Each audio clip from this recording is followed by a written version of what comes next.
Hello and welcome back, everyone. Happy Thursday on a Saturday. Today we are going to be doing a rundown of Dev Diary 154, which is going to feature imagined communities. This was a little bit surprising. I was very excited to see this on Thursday when we saw this at our hotel room, because we had been told by a dev, Lino, in a comment or a response to something on the forums, that we were not going to be getting any new mechanics this year. They have switched to doing kind of one mechanics patch, and then they also have flavor-oriented patches. And so, as a result of this, we were not expecting to see any major mechanical overhaul like we kind of saw with the world trade market. But now, we're getting cultural fervor as a new mechanic, and so this is exciting. I was very excited to see this. It's not going to be as big as the world market, but that's what is going to be going on. Now, the reason we're having Happy Thursday on a Saturday, and the reason we talked about our hotel room, is because we did, in fact, visit Paradox this weekend, which was a good bit of fun. Got to meet the devs, got to give feedback, got to get information, got to get some information we could talk about, got to get some information we couldn't talk about. Shout out to that one thing. And so that was a lot of fun. Also just fun meeting the devs just in general, and spending quite a bit of time hanging out with them, talking and these types of things. And so this is why we are a little bit late on this Happy Thursday, but everyone knows the rules. You can always have a Happy Thursday on a different day. So let's get into this Dev Diary. Hello and Happy Thursday. Happy Thursday is a holiday. It should be capitalized. This is no good. But this is also Victoria, the narrative lead of Victoria 3. The game is named after her, so I guess we can't really get upset at her. We actually got to meet Victoria. She was very pleasant. We talked about philosophers. We didn't talk about Pascal, or at least I'd wager we didn't. We talked about a moral philosopher. I always want to bring up John Rawls when I'm thinking about Peter Singer. We talked about Peter Singer, but John Rawls... Shout out to John Rawls and Singer. And today, I will be covering the improvements made into the culture system and to our representations of nationalism. So they're poking the bear. Maybe we'll have the the HOE 4 players come over and start asking questions. Questions like, how can I eliminate all people of this culture from my nation? This Dev Diary will cover areas of interest: citizenship laws, cultures themselves, and the political movements tied to them. All of the features in this Dev Diary are included in the free update 1.10. Now, one of the things we can talk about, while we didn't get an exhaustive amount of information about what was going to be included in 1.10, as well as the flavor patch the flavor DLC around Austria and the Balkans, this is the sort of stuff we can talk about. Something that is interesting, for example, that is probably not going to be in any of the Dev Diaries, is going to be that they are going to be reworking Eastern Africa in this patch, which is quite a bit exciting, where Kenya will not be colonizable at game start. And so that is an interesting update. It's going to make it so Great Britain doesn't get this huge kind of foothold, and you have to maybe go through and jump through a few more hoops, like conquering the people that are present there, and then you could start colonizing into Kenya. So no colonizing Kenya at game start. It is the eternal misfortune of the Victoria 3 designer that one may, at any moment, face a task which sweeps one off one's feet and deposits one in the midst of a centuries-old debate. Now, we are cultured enough to recognize that this is a reference. This is a play on an opening book of one of the classics, but we are not cultured enough, or at least I'm not, to recognize which book that is. So, yeah. Shout out to culture, which is what we are talking about. We're talking about culture.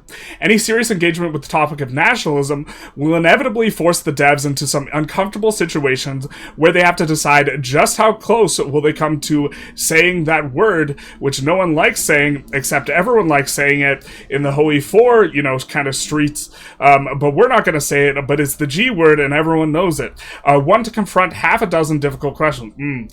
What conditions permitted the the rise of nationalism? How does one interpret the numerous pre-modern phenomena that invoke certain aspects of nationalism? How does one separate the claims nationalism makes about its nature and its actual nature? This is a difficult question. We're getting into philosophically deep weeds here.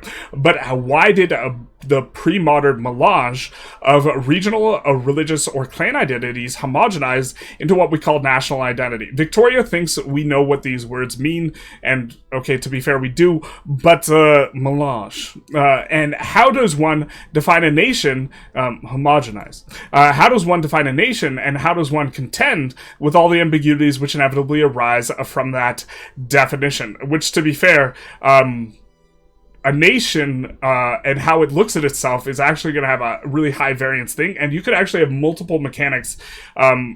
Like if you wanted to make if you wanted to make a video game, that's the different V word, video game, not Victoria, where you actually took a more nuanced look at what constitutes a nation and what constitutes, this culture and how they view themselves as it interacts with that nation. Does that nation represent us? Are we a part of it?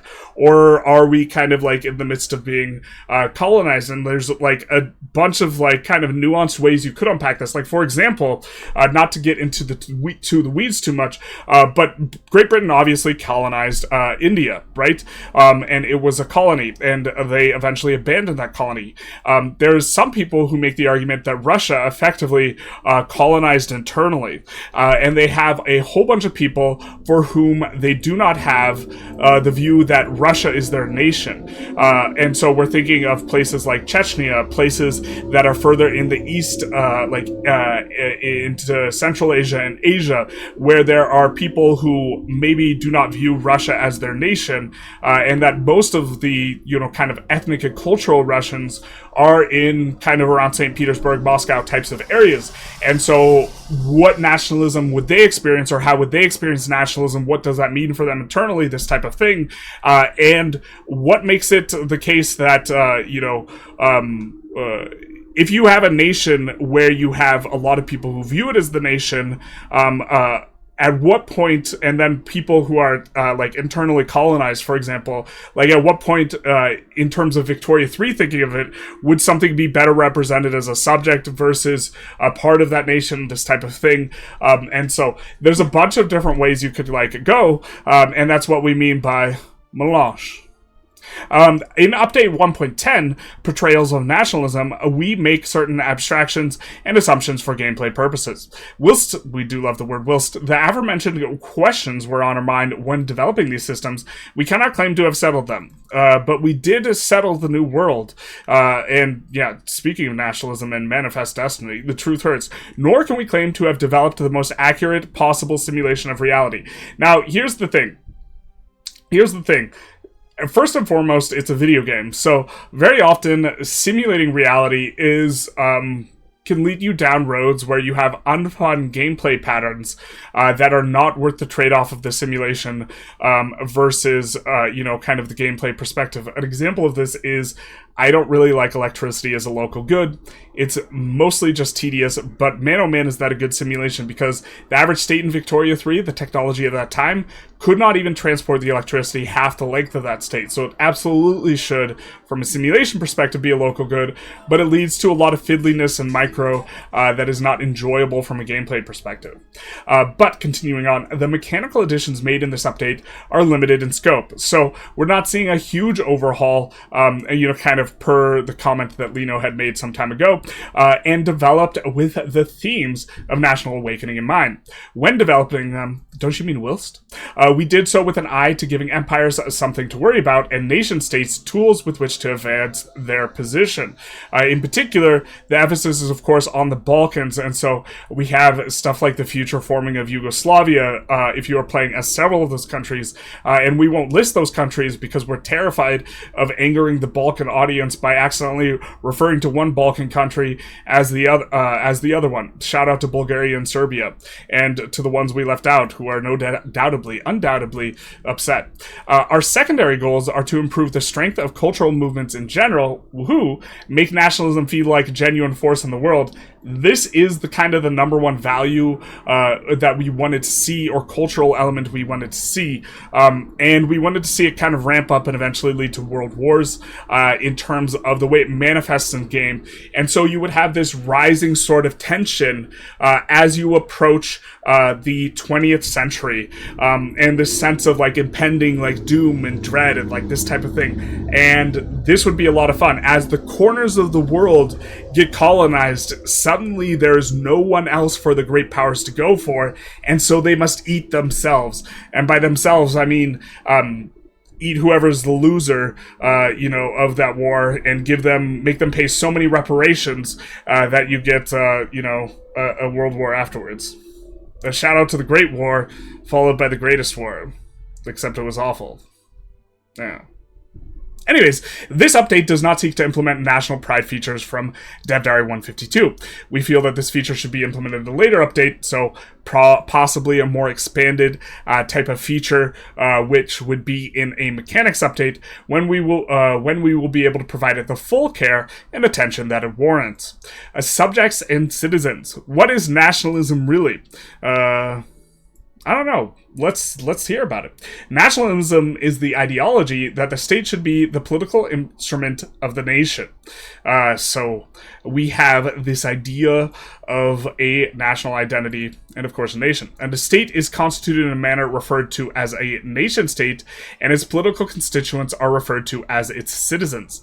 Nation states may be contrasted with dynastic states, of which the Austrian Empire is a classical example. A dynastic state is one in which the state derives its legitimacy from its ruling dynasty, shout out to the mandate of heaven, rather than from serving as a political representative of any particular nation. And so I do think that it was one of the major contributors to the great powers tolerating and kind of pushing for a massive war that, engulfed the whole world. And by the whole world, we mean all of Europe, because that's the portion of the world that was, politically powerful. Although a lot of the other rest of the world as well. The scope of World War I, I'm actually less familiar with in terms of fully knowing what all was going on. World War II, much better knowledge of. But the nation, as a highly abstracted concept, is more difficult to define. Yeah, that's what we did our 2-minute aside about. In antiquity, the world typically referred to groups of people with common ancestry and language. The modern conception of nation emerged only in the 18th century or 18th to 19th century. Definitions of a nation upheld in the 19th century nationalists range from objective conception, in which the nation is defined by characteristics inherent to people, such as blood, language, or lineage, to the subjective conception, in which a nation is divided by its shared history, the voluntary affiliation with its members. So, the more democratic nations, and also especially nations which are kind of founded by immigrants, cannot possibly be, defined by blood. So a lot of the newer world, it's going to be a little bit more like this, or until it's not. So we're switching back and forth with these. These conceptions are often separated into ethnic and civic models of nationalism. Nationalists of the period typically incorporate an element of both into their narratives. Even in famously civic nationalists of France, it is unlikely that the average nationalist ideologue would consider an Algerian to be a truly equal Frenchman. Yeah, that's a bit of an understatement. We can read some Frantz Fanon maybe sometime on the channel. For the purposes of Victoria III, nations are synonymous with cultures which are a property of pops. If a pop assimilates into a culture, it may be said to become a part of a different nation. Nation states are countries with certain citizenship laws enacted that establish their primary cultures as the nations, which serve as the state's chosen constituency. I feel like I misread that sentence, but let's go on. To represent dynastic states such as Austria or Qing, we have implemented a new law, subjecthood. So we have a new law category, I think, or no, a new law within. Okay, so instead of what is this, multiculturalism, we get subjecthood, in which we get plus 100 authority. Authority, big ups on authority. It's getting a little bit better than it was before, now that you can use it for helping out your companies. We get minus 50% support separatism strength, and also support separatism resistance. And so this is indicative of the true members of your state, or the people aren't tied as much to the idea of the nation, or your nation, their nation, when it is a dynastic type of thing. We get minus 25% assimilation. They're not really becoming a part of the nation. They're becoming part of the people who are ruled over by the dynasty. And we get plus 50 acceptance from primary culture. We get plus 20 from heritage trait, acceptance from heritage trait group, acceptance from language trait. That's a new one, isn't it? And we get acceptance from tradition trait. So it appears that we have some new traits, right? We have culture and heritage before, and now we have language and tradition. And then we also have acceptance from homeland, which is a bit of a thing. I don't think it was this big before, so maybe this is bigger too. Interesting. Well, this means if you conquer a people, if this is bigger, this means if you conquer a people, they'll have higher acceptance, base acceptance. I think that's enough base acceptance to get you past, some thresholds when combined with whatever law you have for religion. And so that's very interesting. And so, to be fair, if you can get relatively high acceptance, to the point where you can employ up the government buildings especially, then that's a pretty big deal. So this is a little bit of an interesting one. But under subjecthood, the acceptance of a pop is determined largely by where the said pop lives. A country with subjecthood grants pops of all cultures 30 acceptance if they live in homelands.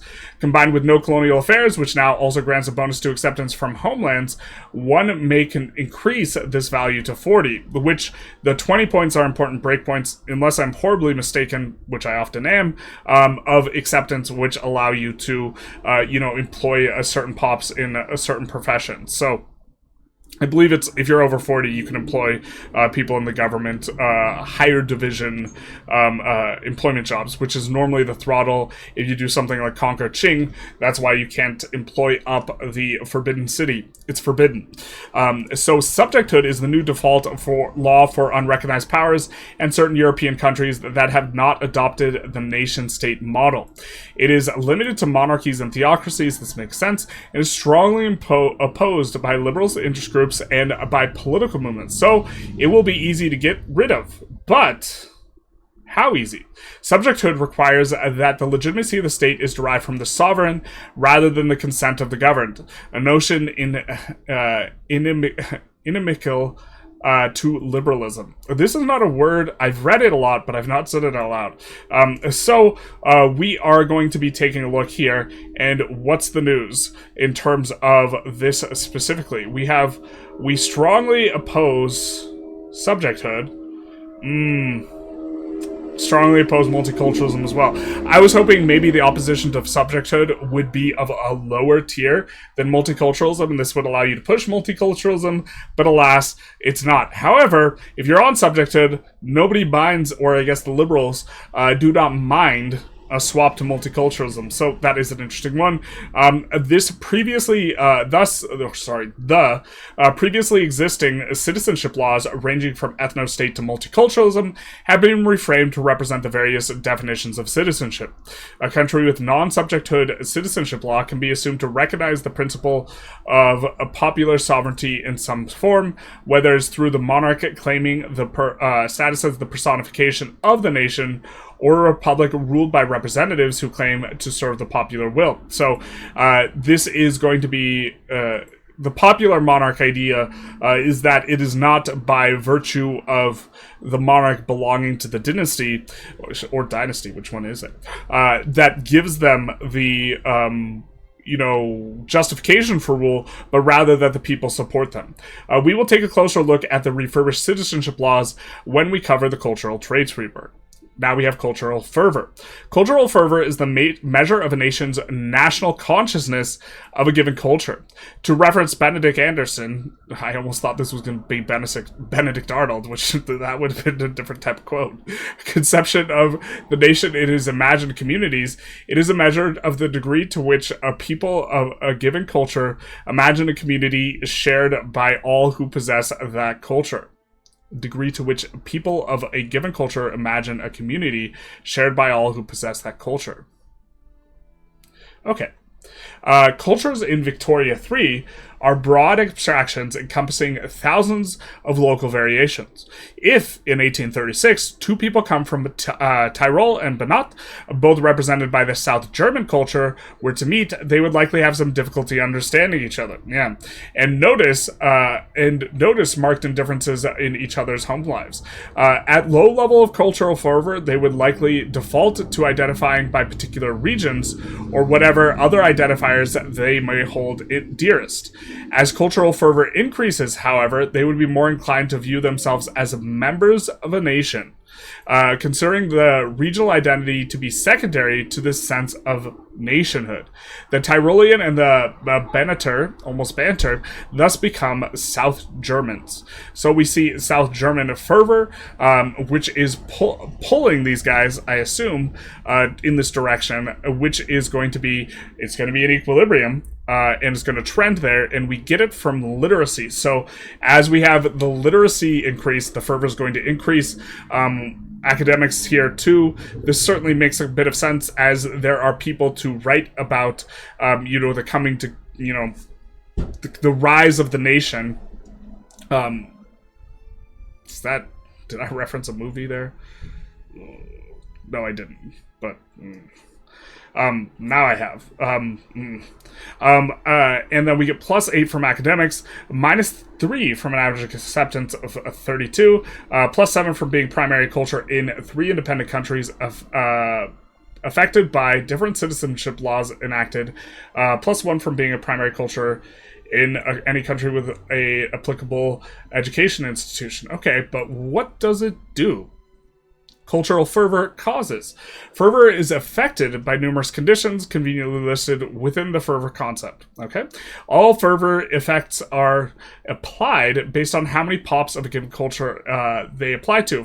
For example, if 10% of South German pops live in German country with ethno-state and 90% live in a country with subjecthood, the South German culture will receive +2 fervor from laws in total. Likewise, for both literacy rates, the effects of nationalism, ideologies, and others. Okay, so if you conquer some Chinese states, they will not contribute a lot of fervor because China will probably still have a lot of the pops.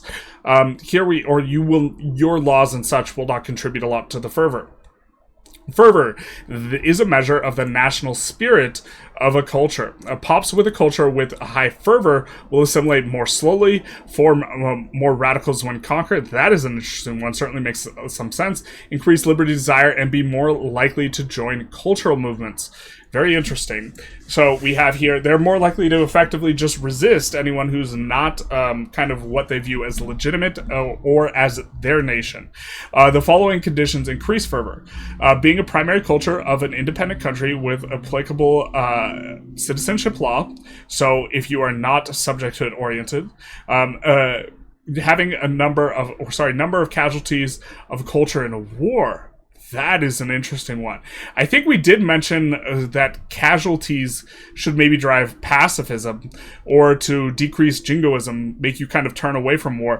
But in this here, we do see that if you have a lot of casualties, if you're sending the minorities out into the wood chipper, they're going to be wanting to form their own nation and be more separatist oriented.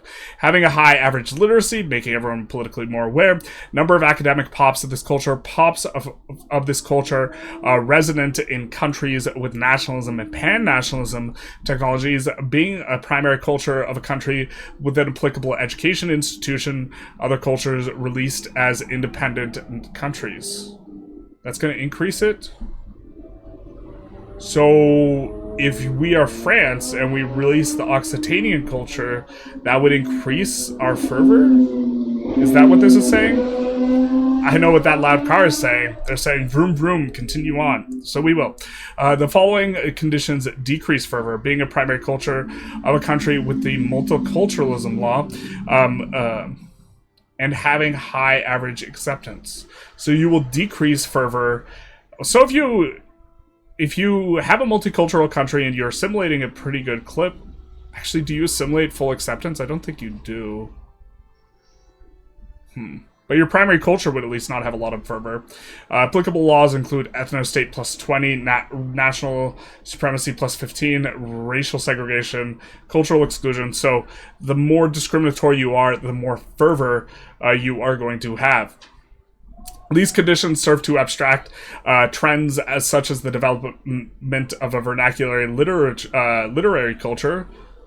Is there a different kind? The national, I guess, yeah, a different one.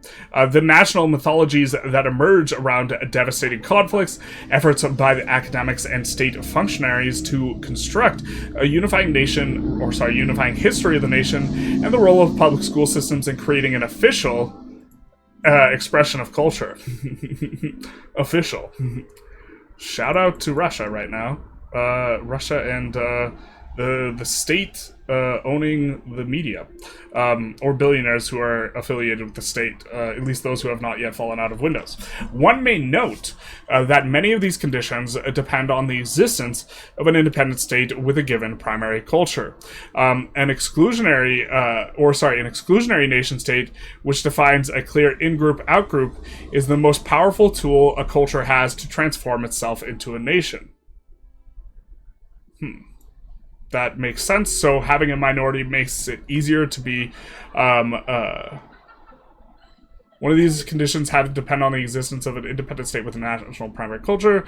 Exclusionary nation state, which clearly defines an in-group and out-group, is the most powerful tool a culture has to transform itself into a nation. So if we are Austria and we have Austrians and Hungarians, and it's clearly there's an in-group and an out-group, a freshly independent state may find itself wishing to enact highly restrictive citizenship law in order to raise its fervor of its primary culture and reap the benefits of nationalistic, populist both within its borders.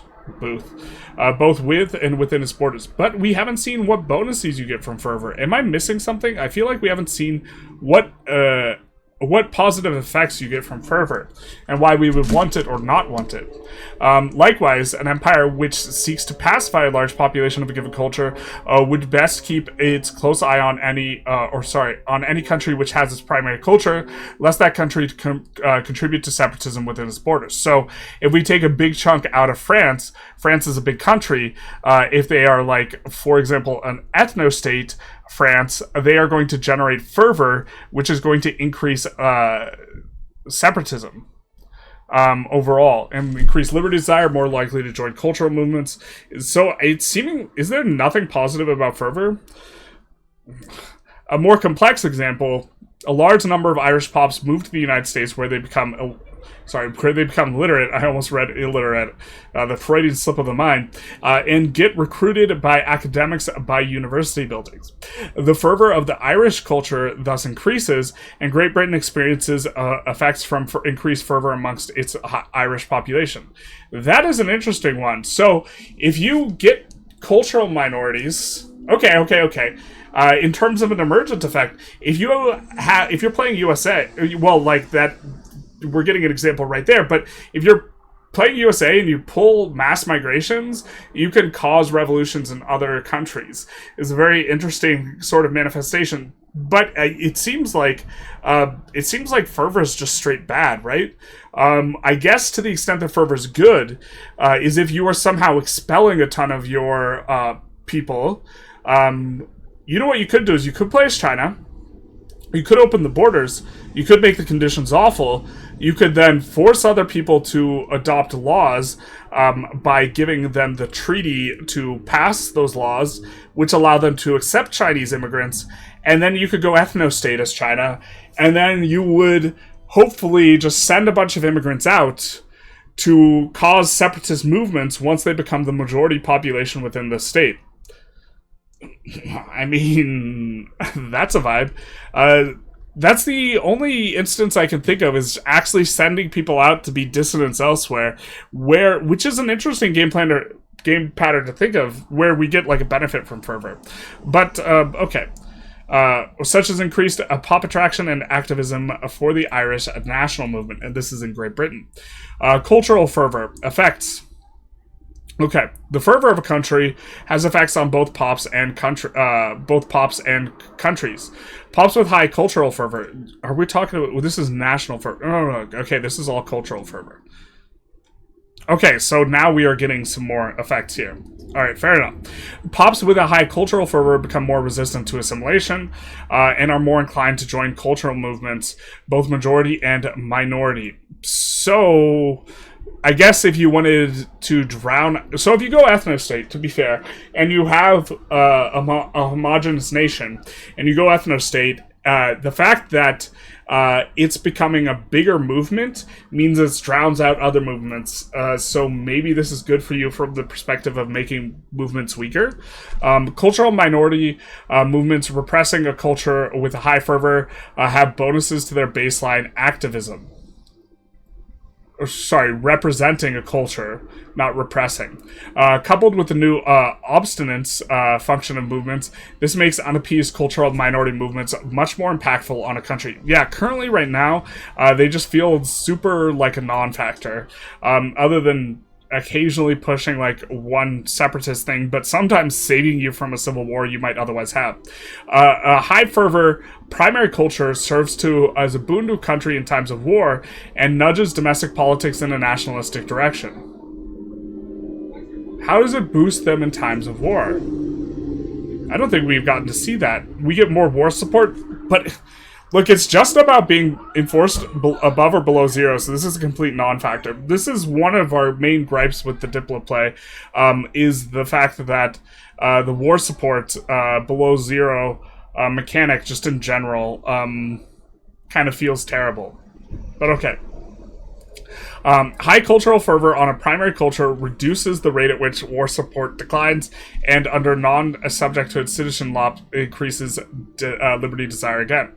Primary culture pops with high cultural fervor are more likely or more inclined to join cultural majority movements, funneling them away. Yeah, this is kind of what we mentioned before, from troublesome opposition and political movements, pressuring their interest groups, and increasing the rate at which ethno-nationalist politicians appear. So there is some positive, but this positive is received well, I guess, if you are...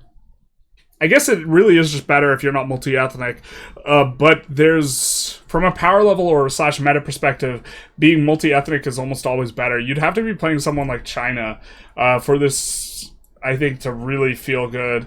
And even then, in a theoretically min-maxed run, it wouldn't be ideal, but it's a bit interesting that this is the avenue in which they're giving you some power.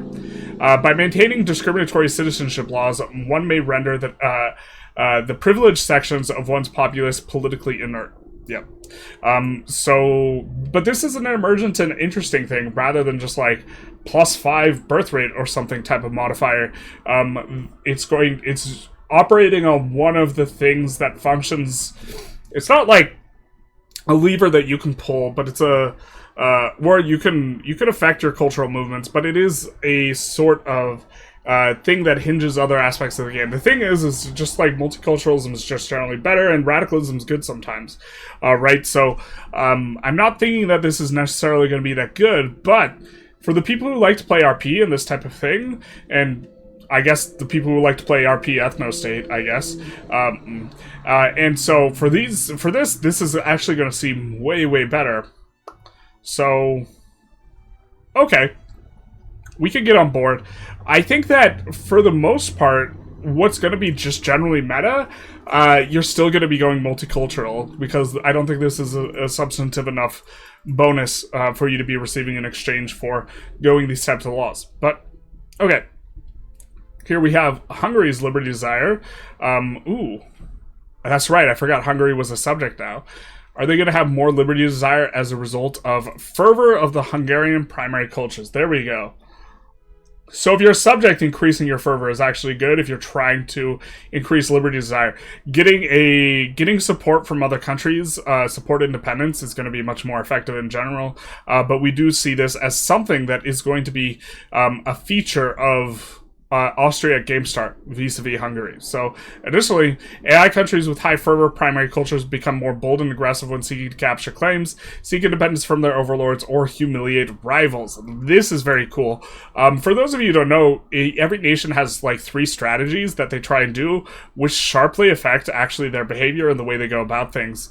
And so, some of the coolness of that is that they tend to have a little bit of personality that changes from time to time here. So this is going to add a little bit more personality where, the ethno-oriented nations are going to be a little bit more aggressive. On the domestic front, they become more inclined to adopt a nationalist domestic political agenda. Okay. Well, this is kind of a spiral thing, though. So if they're a little bit more nationalistic, they'll adopt more nationalistic laws, which will make them a lot more nationalistic. But let's continue on here with the cultural traits rework. In update 1.10, that's not 1.1.0, that's 1.10, the discrimination traits possessed, 1.1.0 would be 1.1.0. But I'm confusing myself and possibly the audience. The discrimination traits possessed by each culture have been standardized. By default, each culture now has 2 traits, a language trait and a heritage trait. So before it was just a heritage trait. These traits are contained within the larger trait groups.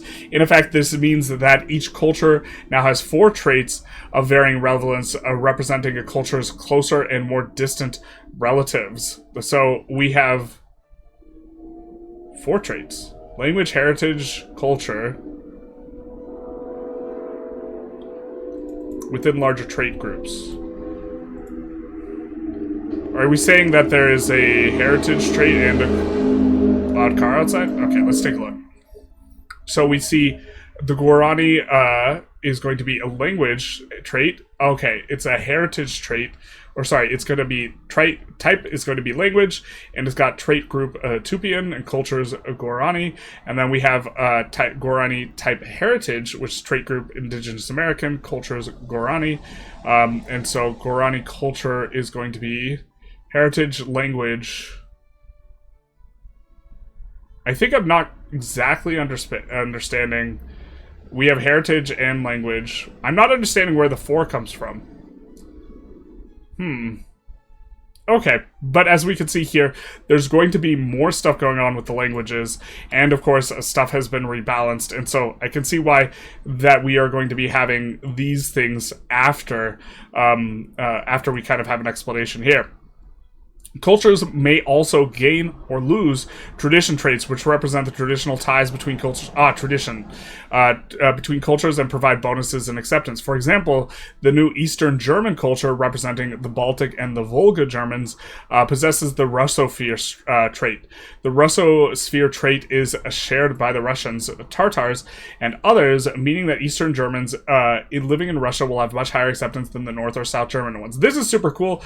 I'm not sure if it was this take, because we've done multiple takes now, which you guys haven't seen because this is a one-take thing. But we did have a rather long aside about Russia and interior colonization and about nationalism and this type of thing. And if we did that in this take, the fact that there's a Russosphere kind of thing is very interesting because it allows you to have more acceptance on your otherwise culturally diverse populations. I wonder if having really high fervor can make this go away, make them more likely to start separating. Also, I wonder if Blancosphere traits can be created, which would be another interesting thing. So if America can create like a Merisphere trait, that it's going to be shared by a lot of pops that are maybe joining or migrating to America, something like this. I imagine this is only representing stuff at game start and is not dynamic in that way. But we see Eastern German, its culture, it has some fervor, and it is going to be heritage Germanic, language Germanophone, and traditions Russosphere. So it's like an extra tag on. And so maybe this traditions is going to be the fourth element. So we have the culture, heritage, language, traditions here. We see those ones who are in the Russosphere. Religious traits have been updated in it to work in a similar way. The Catholic religion, for example, now has the Christian trait, which belongs to the Abrahamic trait group. Very cool. If I recall correctly, like, Jewish was, like, hyper-discriminated it was, like, not part of the... Well, actually, I guess we need to know what Abrahamic means, but if I recall correctly, Catholic and Protestants were less discriminated toward each other than they were to Jewish, which maybe makes sense given like the history of Europe. But we do see the Catholic religion here, and we see in here Christian. It is a heritage trait, a trait group Abrahamic, and we see Catholic, Protestant, Orthodox, and Oriental Orthodox. Womp womp. The Jewish people are not in here. We see Abrahamic, and this is okay. We see in here the trait group, or is this the heritage? Oh, sorry. I apologize. This is the larger group, which is going to be more of a thing that we're kind of referring to. This is the current system. So this is where you have Christian, where it's just Catholic, Protestant, Orthodox, and Oriental Orthodox. They're less discriminatory towards each other. Now we have the added nuance of Abrahamic, which is going to include, of course, all the Muslim faiths, and is going to include Jewish as well. These are all the Abrahamic faiths. Although... perhaps, in some instances, these should be more discriminatory towards each other. If you've, like, looked at world history and this type of thing, shout out to Ireland. So, this system of traits and trait groups for laws to discriminate against cultures and religions incrementally, more or less, based on their proximity to the state, religion, or culture. The citizenship and church of state laws have been amended to incorporate this broader range of possibilities. In general, cultures with shared traits are more accepted than those with shared trait groups, which are more accepted than those with no commonalities at all.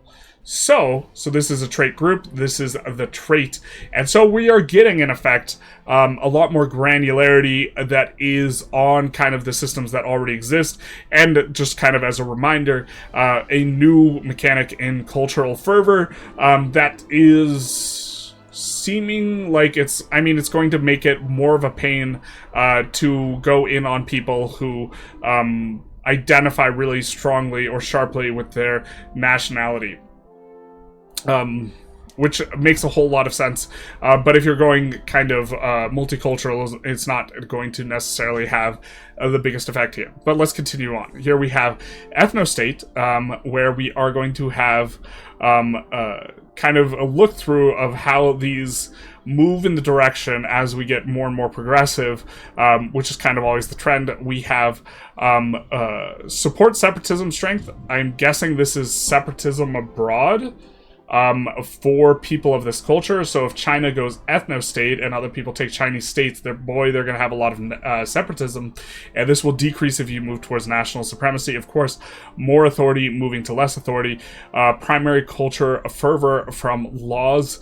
Of course, you're getting more here. Acceptance from primary culture, it's going to be maybe 100 for all of these, and we are getting less acceptance from these other things, which means we're going to be generally highly discriminatory. Now, discrimination, in some sense, might just overall be a good mechanic if you can push people down. By down, I mean, of course, not down into the mud, but down in terms of wages. Generally speaking, pushing down wages is a good thing for government wages. It's less important now after 1.9, since they reduced by 80% of the numbers of people employed in government buildings, but it still is a relevant cost, and so being able to push down wages is perhaps good, especially if you are on the new one, which, if they are in their homeland, they can get employed up, basically.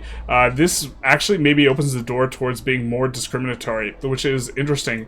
If you are on the newly included, I think it was Subjecthood law, if you're on this, and the extra acceptance from homeland makes it so that the main throttle, not being able to employ up the higher tier pops in government buildings, maybe not a factor anymore. So maybe you actually go discriminatory toward decreased wages.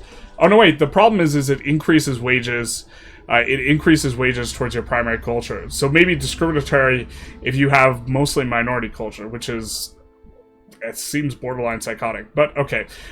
We are going to probably see, just in general, a movement in the same direction. Yeah, we are seeing more acceptance from other stuff as we move down kind of towards the lower on the law selection things, cultural exclusion, giving more acceptance than any of the other ones we've looked at so far, and less support for fervor. As long as you're not losing stuff, it seems like the primary use of fervor is like if someone takes your stuff that's gonna rebel or something like this, or if you're trying to somehow feed pops in another person's nation. And then we have multiculturalism here, which is probably going to be the best. We see extra support from separatism resistance, so other people's separatist movements are going to be weaker, and then we see that we will not have very good separatists if they join other people's cultures, or join if they are conquered, or what have you, and then much more acceptance is going to be had from these various things. Okay. Movement additions. In update 1.10, we have made several changes to political movements with a special focus on identity-based movements. Our objective with these changes is to make identity-based movements feel like more powerful actors with present and irrelevant threat to multiple national empires. So we see the Polish national movement, and so the identity is of course Polish, and we see there are things affecting attraction of this movement, and fervor of course is going to be the new one in here, and we see legacy of the Commonwealth and people of this profession. So I guess having people of this profession that are of this nationality are going to push it. This here we have Obstinance, and we will have since update 1.8, political movement rework, we have faced a persistent issue in which political movements have no immediate state between passivity and insurrection. Yeah, I mean, they're generally, they're insurrectionary or they're not doing anything. This issue especially affects cultural movements. It affects the loud car outside, and in update 1.10, cultural and religious movements will have a new immediate state. New intermediate state, not immediate. Obstinance. Obstinance represents a pop's... I don't know why I'm reading this, and in my head it looks like a word other than obstinance, but it's obstinance. Represents pop's supporting... I'm feeling like dyslexic when I keep reading this. Supporting... Maybe it's because I'm so used to seeing obstinate as a word and not obstinance. Supporting a cultural movement or religious movement within a state, passively refusing to comply with the country's Oh, is this going to be similar to the protest mechanic that we were suggesting?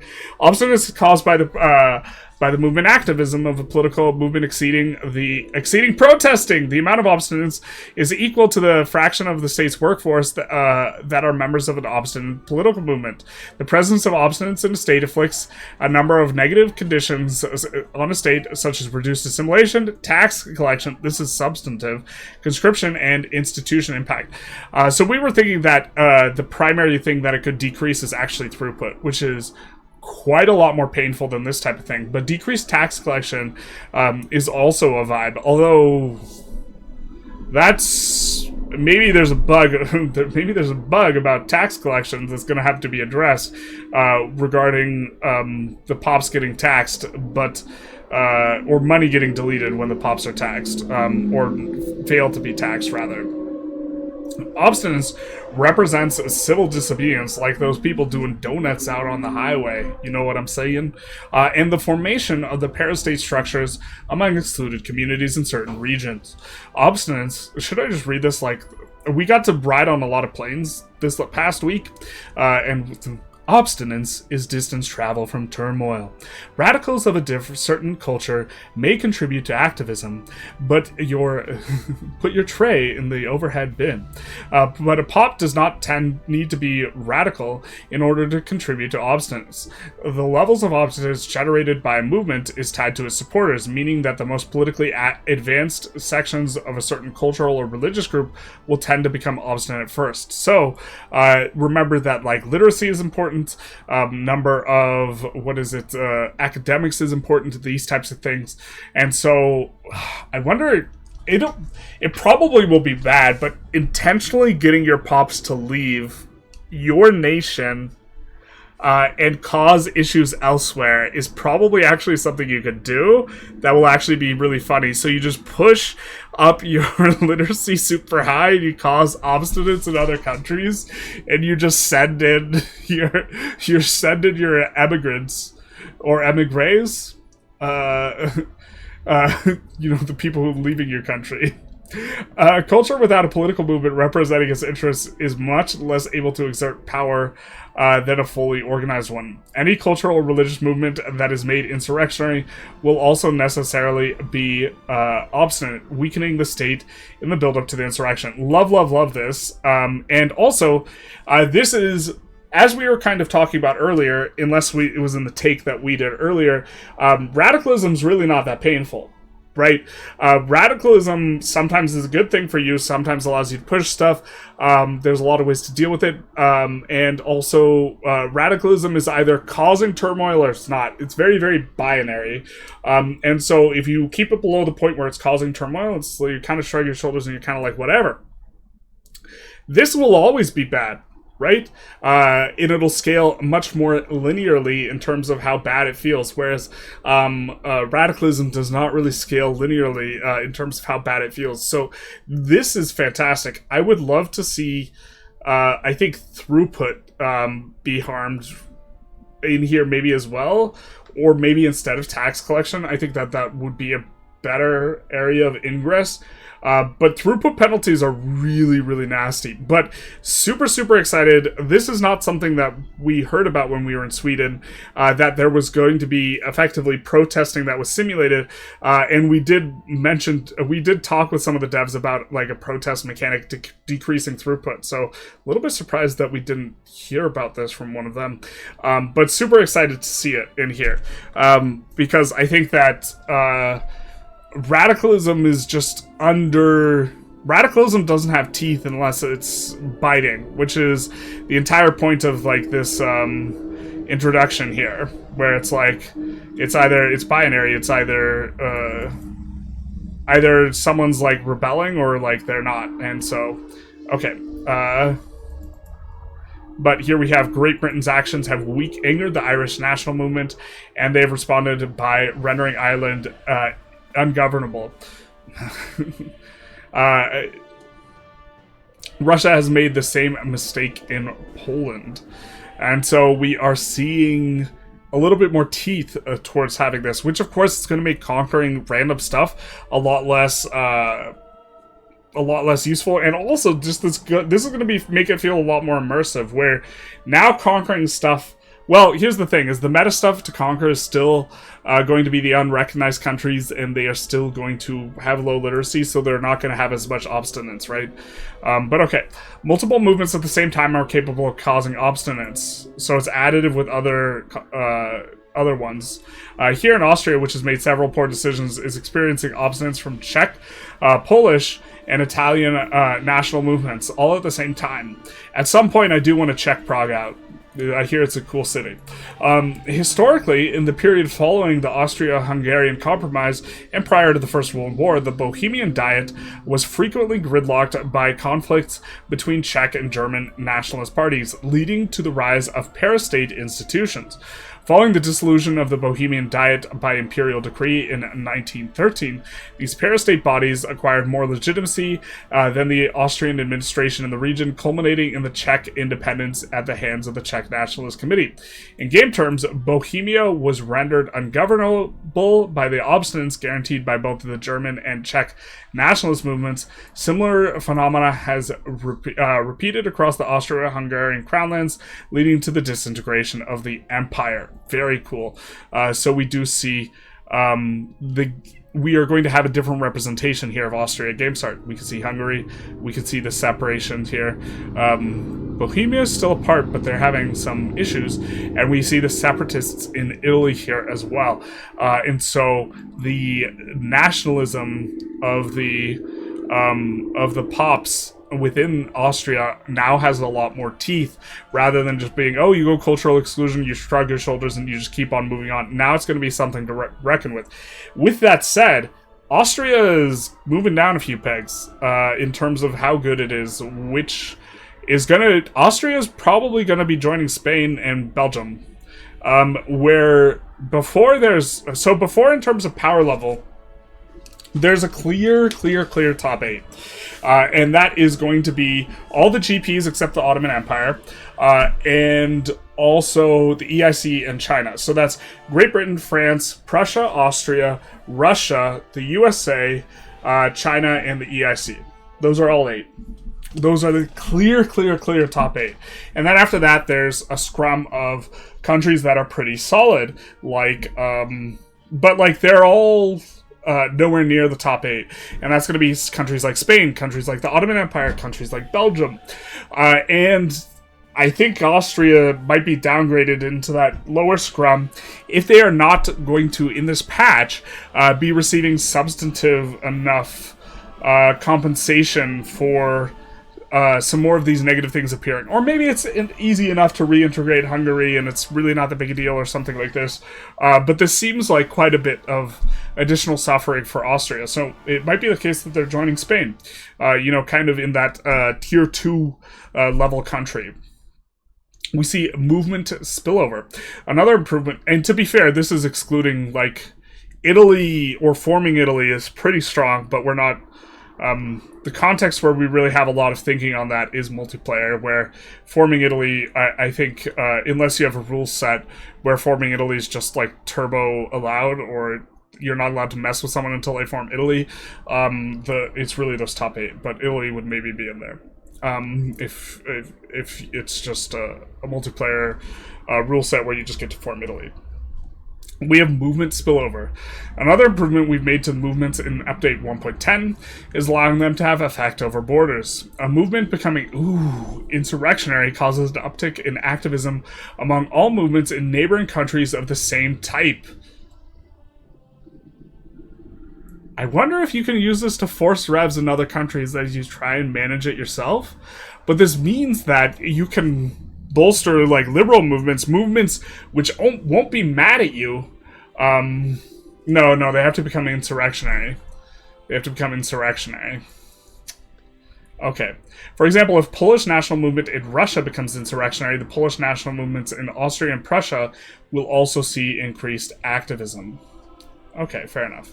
The effect also applies to ideological movements. If a communist movement in France becomes insurrectionary, the neighboring communist movements in Belgium, Spain, Italy, and Germany will escalate their agitation. Additionally, ideological movements have an increased chance of spawning if its creation's requirements are fulfilled, and a neighboring country of higher prestige also has this movement. Very interesting.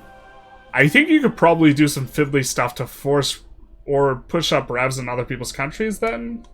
I'm not sure how much teeth this will have, but you could start a communist movement to then just resign from office to it, make it insurrectionary, resign from office to it, become communist, and then you punch everyone towards communism a little bit. Or neighboring countries. Other countries. An astute observer... That's not us. May notice that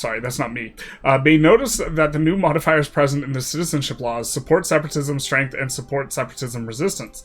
These modifiers pertain to the new support separatism diplomatic action. Oh, okay. I thought it was just... Yeah, okay. Alright, fair enough. 200 maintenance costs, so that is going to be expensive. Damages relations, every 100 days, increases pop attraction and movement activism for cultural minority movements and political movements of our primary cultures. Interesting. So obviously, if you're Polish, or you're playing Krakow, rather, if you're playing Krakow, rather, not if you happen to be Polish, you would be supporting separatism in Austria, although maybe if you're playing Polish, you're about that.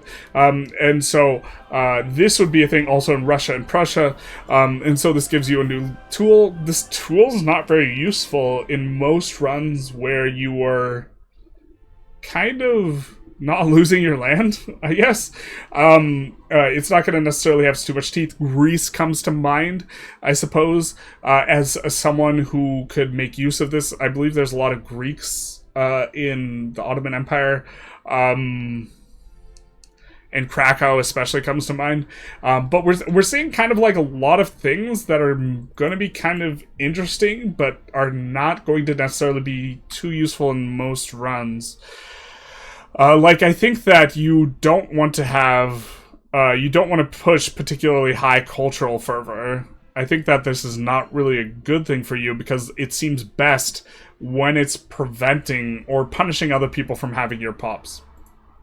The support separatism interaction is unlocked by researching nationalism and increases the pop attraction and activism of cultural minority movements in the target country. The strength of this interaction is scaled by the difference in the prestige of the initiating country and the target country. Really do like seeing the prestige here mattering, the prestige of if you're influencing neighboring stuff with your cultural movements, because this is currently prestige is really not that useful a stat. Having it affect more things is very cool. And any support separatism strength resistance modifiers in the play. As one can see above, ethnostates have bonuses to the strength support separatism but are vulnerable to it in turn, whilst countries with multiculturalism are more resilient to the separatism at the cost of a little ability to promote it in turn. Yeah, again, I think multiculturalism is going to be better. You know what's actually interesting though? Was that a motorcycle or a car? Usually I can tell. Wow. Oh, it's several motorcycles. Yeah, that tracks. But what is interesting, as we were saying before we were so rudely interrupted, is if the AI is super aggressive about this and you take some of their land and they start support separatisming on you, maybe this is just uber painful and it gives a way for the AI to fight back with you taking something of theirs. Can you imagine China, for example, like pulling one of these things on you when you take Beijing? I do think that's maybe cool, and maybe it's a little bit more punishing for players for taking other stuff. In multiplayer, maybe it's got some teeth. The thing is like, if separatist movements just don't have a lot of teeth, really, so like it's just more of an inconvenience than anything, but it's certainly good for the simulation, right? And if you're trying to tell yourself a story or trying to tell a narrative, this is certainly a cool interaction, but I don't think it's going to really, like, if you're playing like meta type strategies, I don't think that this really comes into play that much. Support separatism may be countered by expelling the initiating country's diplomats, suppressing the effective movement, or enacting laws which reduce the movement's activism. Cool. Hey. It's cool that expelling their diplomats works. Expelling diplomats is like something that we almost never ever use. And so it's cool to see it have a few more uses. Romania, which has enacted ethno-state, is supporting separatism in Hungary. Its efforts causing obstinance among Romanian pops in Transylvania. Okay, Romania is another good example. So I guess actually there's a few little countries that are going to maybe use this, and this is going to maybe be a tool. It's just not going to be a widespread thing. To finish off, speaking of, we connected from Finland to Sweden. So we were in Finland twice. Things off for today. We have improved the Promote National Values decree. It is now unlocked by researching the nationalism technology and may force pops living in their homelands to assimilate to the primary culture. Finally, a reason to use this this decree. So this previously you cannot cause someone living in their homelands to assimilate, and this allows that. Very, very cool.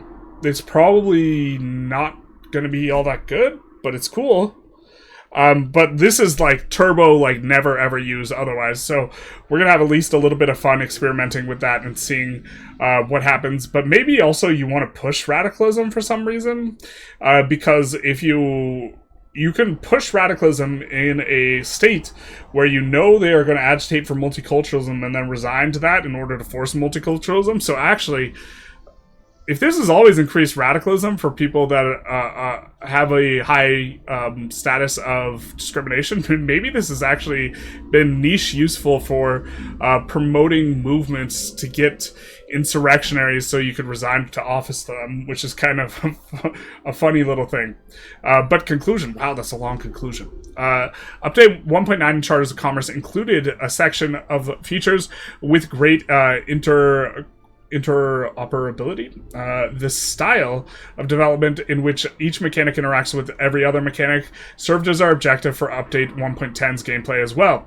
Citizenship feeds into Fervor and Discrimination, which feeds into cultural movements. That is true. All of this does seem pretty well intertwined, which may introduce obstinance or kick off a powerful chain reaction of secessions. An aspiring nation-state is incentivized to increase its fervor as much as possible, driving cracks into the great empires through nationalist struggle. And so we're thinking of Romania, Krakow, Greece, these types of ones, but it's not going to apply to a tremendous amount of runs, I don't think. An empire finds itself in a careful balancing act, seeking to minimize fervor and appease its various nationalities to avoid its territories being split by civil disobedience or secession. So I think, actually, enemy number one is going to be Krakow, because you're just because it requires, like, an independent nation, I think, if I recall correctly. Annexing Krakow is going to be high on the list, right? If you're Poland, Prussia, or Russia, annexing Krakow will be a way of decreasing the negative effects of the fervor of the Polish people. So, they made a mechanic which encouraged invading Poland, not like this. It's the last 200 years all over again. But, to present one example, the Ottoman Empire brings its protectorate of Serbia into war, leading to high casualties amongst Serbian Pops. This increases fervor. The casualties, coupled with Serbia's state's effects to educated population, raise Serbian fervor. Yeah, okay, we were getting there. Before I so rudely interrupted. Funneling Serbian Pops in both Ottoman Empire and Serbia into cultural movements and increasing the liberty desire of Serbia. Oh, yeah, that's right. It does increase liberty desire, too. So you can use fervor to increase your liberty desire. Really, this does seem centered around the Balkans, right? Because we have Serbia. We're seeing an example with Serbia, and we have the more obvious Romania type ones. If Serbia were to act on it, or Wallachia, if Serbia were to act on its increased liberty desire and launch an independence war against the Ottoman Empire, it would benefit from lower war support decay. This just turbo doesn't matter, though, because of you're either enforcing below zero or you're not. Oh, the Diplo play. In between building its liberty desire and launching its war, Serbia may also use support separatism to further increase the activism and pop attractiveness of the Serbian national movement in the Ottoman Empire, possibly generating obstinance in Ottoman territories or causing a secession of it is well positioned to capitalize. It is well positioned to capitalize. I was looking for secession in a not it is, so my brain didn't want to read it is. Okay, and that is all. Thank you for reading. You're welcome. Next week, I will return alongside other designers to cover the free narrative content coming in Update 1.10, and we will also sprinkle in some more things that we learned then. This has been a rather long coverage of a Dev Diary. I think this is the longest in some time. Of course, this is generally, there's a lot more text than most Dev Diaries. But if you enjoyed this, feel free to like, comment, subscribe, say something about that loud motorcycle outside, do the YouTube algorithm thing, hit the notification bell, and other than that, have a happy Thursday on a Saturday.